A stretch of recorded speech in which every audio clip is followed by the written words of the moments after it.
Hi,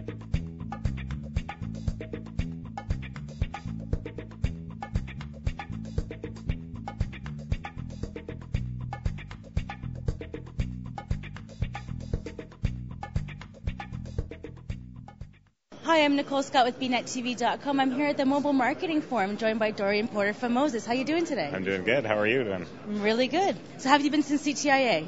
I've been doing well. Moses has been doing well, and it's nice to be here in New York.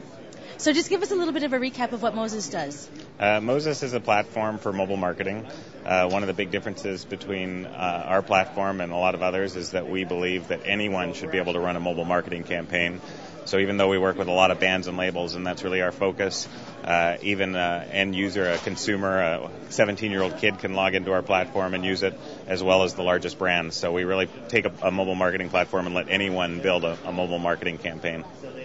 Now, the interaction that you get with the artists, it's one level up from pretty much anything that's going on right now in most other spaces.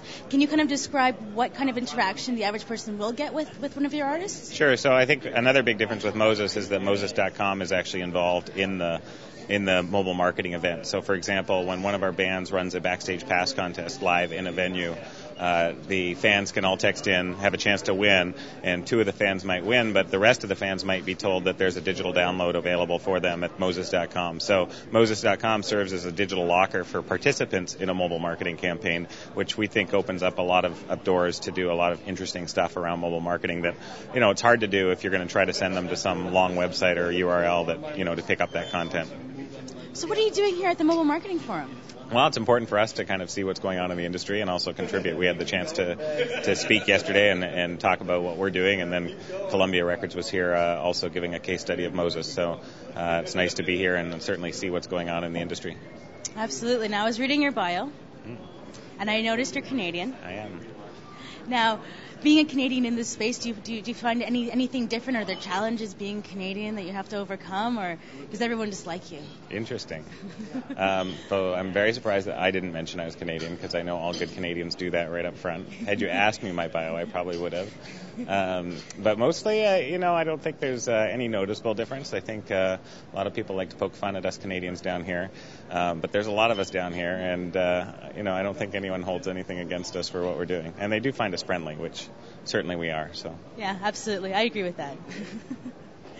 I have two other questions.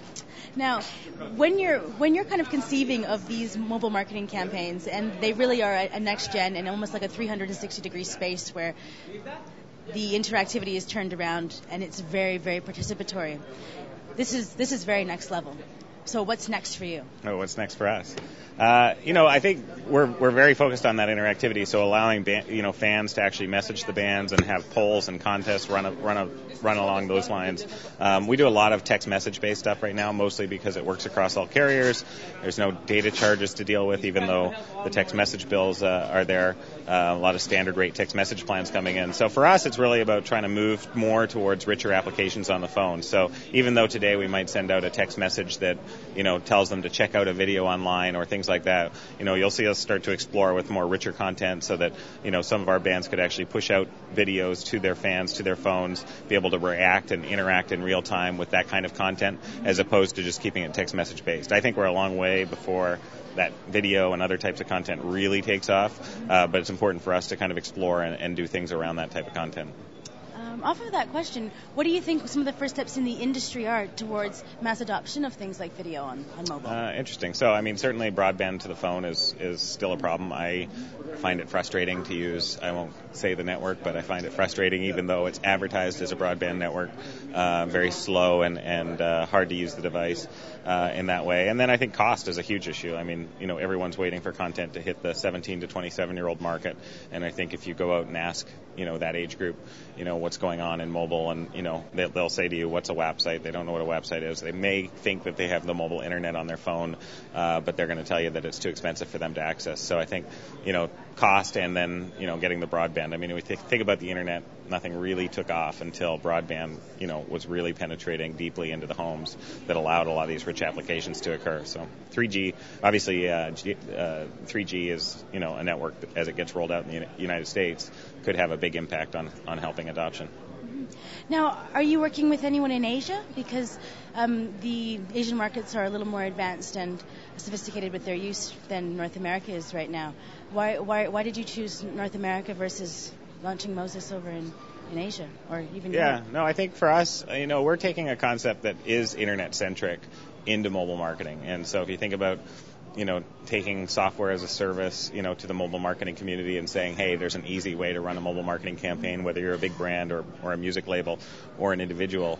I think the North American market is uniquely situated to allow us to kind of execute that vision first, even though the rest of it's text messaging. When you talk about richer mobile experiences, obviously being in other countries would work too, but they don't have as rich an internet experience. So, to some extent, people say the United States is behind in mobile.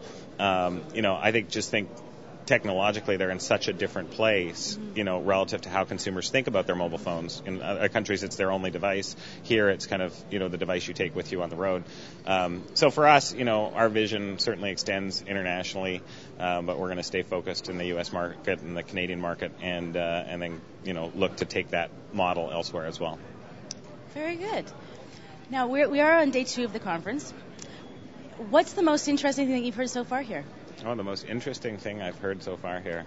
Wow. Well, last night I was with a very intelligent woman who was talking about all of the businessmen in mobile marketing. And I thought to myself, what woman would talk about businessmen in this day and age? Aren't we all business people, really? Fair enough. Thank you very much for joining me. Thank you. You're always a delight and very entertaining. Thank you. This has been Dorrian Porter from Mozes, always poking fun at me. Nicole Scott from bnettv.com here at the Mobile Marketing Forum in New York.